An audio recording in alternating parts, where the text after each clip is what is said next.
2025 champions ట్రోఫీలో భాగంగా జరిగిన సెమీఫైనల్లో ఇండియా వర్సెస్ ఆస్ట్రేలియా మ్యాచ్లో ఇండియా స్ట్రాంగ్ టీం అయిన ఆస్ట్రేలియాను ఓడించి ఫైనల్కి చేరింది.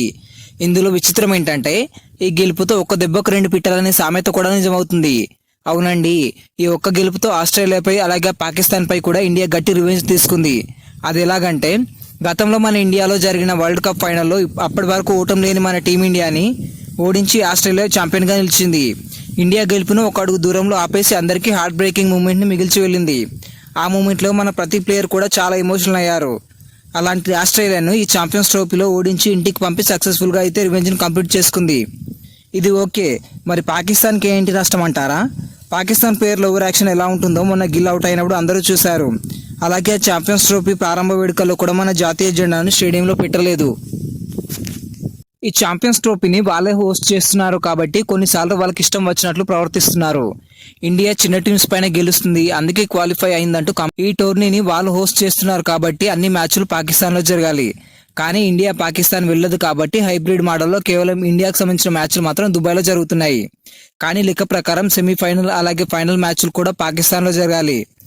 కానీ పాకిస్తాన్ దురదృష్టం ఏంటంటే ఇండియా గెలవడం వల్ల పాకిస్తాన్లో జరగాల్సిన ఒక సెమీఫైనల్ మ్యాచ్ జరగలేదు. ఇప్పుడేమో దానికన్నా ముఖ్యమైన ఫైనల్ మ్యాచ్ కూడా పాకిస్తాన్లో జరగదు, దుబాయ్లో జరుగుతుంది. అంటే ఫైనల్ మ్యాచ్ పాకిస్తాన్కి వాళ్ళ దేశంలో నిర్వహించే అవకాశం లేకుండా పోయింది. ఇది పాకిస్తాన్కి చాలా పెద్ద బ్యాడ్ న్యూస్. ఇవన్నీ చూస్తుంటే ఈ ఛాంపియన్స్ ట్రోఫీని పాకిస్తాన్లో జరుగుతున్నట్లేదు, దుబాయ్లో జరుగుతున్నట్టుంది. అంటే పాకిస్తాన్కి దాదాపు సగం టోర్నీని దూరం చేసింది మన టీమిండియా. అంటే పాకిస్తాన్ పేరుకు మాత్రమే టోర్నీని వాళ్ళ దేశంలో హోస్ట్ చేస్తున్న కీలకమైన మ్యాచ్లు మాత్రం హోస్ట్ చేయలేకపోతుంది. ముఖ్యంగా ఈ ఇండియా వర్సెస్ ఆస్ట్రేలియా మ్యాచ్లో విరాట్ కోహ్లీ, హార్దిక్ పాండ్యాలు తమ బ్యాటింగ్తో అదరహో అనిపించి ఆఖరి బంతి వరకు ఏది ఖచ్చితంగా చెప్పలేని పరిస్థితి ఉన్న మ్యాచ్ని మన హార్దిక్ పాండ్యా చివరిలో భారీ సిక్స్లతో గెలుపును సులభతరంగా మార్చేశాడు. అలాగే మన కింగ్ విరాట్ కోహ్లీ తన క్లాస్ బ్యాటింగ్తో కీలకమైన పార్ట్నర్షిప్స్ని తయారు చేశాడు. ఒకనొక టైంలో కోహ్లీ మరో సెంచరీ చేశాడని అందరూ అనుకున్నారు. కానీ 98 బంతుల్లో 84 పరుగులు చేసి అవుట్ అయ్యాడు. విరాట్ కోహ్లీ ప్రతి మ్యాచ్లో ఏదో ఒక రికార్డ్ క్రియేట్ చేస్తూనే ఉంటాడు. మళ్ళీ ఈ మ్యాచ్లో కూడా కొన్ని అవి ఏంటంటే ఈ మ్యాచ్తో నెంబర్ 3 పొజిషన్లో విరాట్ కోహ్లీ ఏకంగా 12,000 ఓడిఐ రన్స్ చేశాడు, ఓన్లీ ఇన్ నెంబర్ 3. అలాగే కోహ్లీ ఇప్పటి వరకు ఓడిఐ ఫార్మాట్లో కేవలం చేజింగ్లోనే. అలాగే ఈ మ్యాచ్లో కోహ్లీ చేసిన హాఫ్ సెంచరీ ఓడిఐలో తనకు 74వ హాఫ్ సెంచరీ. అలాగే ఈ మ్యాచ్ని 6తో ఫినిష్ చేసిన కేఎల్ రాహుల్ కూడా ఒక రికార్డు సాధించుకున్నాడు. అదేంటంటే కేఎల్ రాహుల్ ఇప్పటి వరకు ఓడిఐలో 3,000 రన్స్ చేసిన ప్లేయర్గా నిలిచాడు. మరి మన హిట్ మ్యాన్ రోహిత్ శర్మకి ఏం రికార్డ్ లేదా? ఎందుకు లేదు, ఉంది. కాకపోతే అది చెప్పుకోవడానికి చెత్త రికార్డ్ అయినా మనకు మాత్రం గెలుపుని అందిస్తుంది. ఇంతకీ ఆ రికార్డ్ ఏంటో తెలుసా? టాస్ ఓడిపోయే రికార్డ్. రోహిత్ శర్మ ఇప్పటి వరకు వరుసగా 14 మ్యాచ్లు టాస్ ఓడిపోయాడు. ఇది క్రికెట్లో సరికొత్త రికార్డ్. ఈ టాస్ ఓడిపోవడం అనేది రోహిత్ శర్మకు అదృష్టం పట్టినట్టు పట్టింది. ఎందుకంటే రోహిత్ శర్మ టాస్ ఓడిపోయిన ప్రతిసారి మనమే గెలుస్తున్నాం. అందుకే ఇది అతనికి చెత్త రికార్డే అయినా మనకు మాత్రం మంచి రికార్డే. దీని ఇంపాక్ట్ ఎలా ఉందంటే రోహిత్ శర్మ టాస్ ఓడిపోతే అందరూ హ్యాపీగా ఫీల్ అవుతున్నారు. ఎందుకంటే ఇది మనకు సెంటిమెంట్గా మారింది. ఇప్పటి నుంచి రోహిత్ శర్మ టాస్ గెలిస్తే భయపడాలేమో మరి. ఇక రోహిత్ శర్మకి ఛాంపియన్స్ ట్రోఫీలో ఫైనల్ టాస్ ఒక్కటే మిగిలి ఉంది. మరి ఫైనల్ మ్యాచ్లో రోహిత్ శర్మ టాస్ గెలిస్తే బాగుంటుందా, ఓడిపోతే బాగుంటుందా? కామెంట్ చేయండి. ఇక ఈ మ్యాచ్లో ఆస్ట్రేలియా చాలా టఫ్ ఫైట్ని ఇచ్చింది. ఆ టీంలో కీలక ప్లేయర్స్ అయిన Pat Cummins, Mitchell Starc, Hazlewood లాంటి ప్లేయర్స్ లేకపోయినా కూడా మన ఇండియా చివరి వరకు కష్టంగా గెలిచేలా చేసింది. ముఖ్యంగా మన టీమిండియా ఈ ఛాంపియన్స్ ట్రోఫీని ఎలాగైనా గెలవాలని ఇండియన్ క్రికెట్ చరిత్రలో ఫర్ ద ఫస్ట్ టైం 4 స్పిన్నర్లతో వచ్చింది.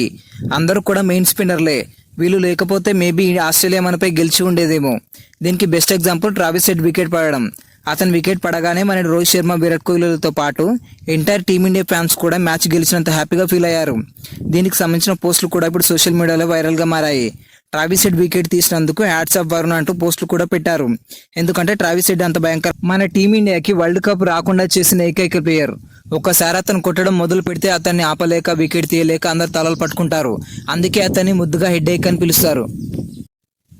రీసెంట్ గణాంకాల ప్రకారం మన రోహిత్ శర్మ, విరాట్ కోహ్లీ ఇద్దరు రన్స్ కలిపినా కూడా ట్రావిస్ హెడ్ ని చేరుకోలేరు. రీసెంట్ గా ఇండియా వర్సెస్ ఆస్ట్రేలియా మధ్య మ్యాచ్ జరిగినప్పుడు గత 10 ఇన్నింగ్స్ లో కూడా రోహిత్ శర్మ, విరాట్ కోహ్లీ ఇద్దరు కలిసి 289 పరుగులు చేస్తే ట్రావిస్ హెడ్ మాత్రం కేవలం 3 మ్యాచ్లోనే 318 రన్స్ చేశాడు.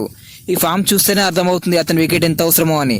ట్రావిస్ హెడ్ వికెట్ తీసింది ఒక స్పిన్నరే, అందుకే ఇండియా 4 స్పిన్నర్లతో రాకపోయి ఉంటే రిజల్ట్ వేరేలా ఉండేది.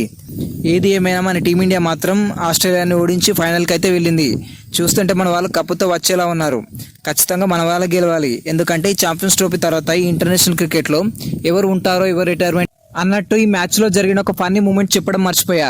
అదేంటంటే మన హిట్ మ్యాన్ రోహిత్ శర్మ ఎంపైర్ని గట్టిగా కొట్టాడు, బట్ అది కావాలని కొట్టలేదు. ఆ బాల్ని రోహిత్ శర్మ స్ట్రేట్గా గట్టిగా బౌండరీ కొట్టాలని గట్టిగా కొట్టాడు, అది కాస్త ఎంపైర్కి తాకింది. ఆ టైంలో ఎంపైర్ ఇచ్చిన ఎక్స్ప్రెషన్స్కి రోహిత్ శర్మ పగలబడి నవ్వుకున్నాడు. అచ్చం చిన్నపిల్లాడు ఏడుస్తున్నట్టుగా మొహం పెట్టాడు. ఇది ఒక బెస్ట్ ఫన్నీ మూమెంట్గా మిగిలింది. ఇక్కడ వరకు చూసారంటే ఈ వీడియో ఎంతో కొంత నచ్చే ఉంటుంది. నచ్చితే ఒక లైక్ వేసుకొని మరిన్ని అప్డేట్స్ కోసం మన ఛానల్ని సబ్స్క్రైబ్ చేసుకోండి.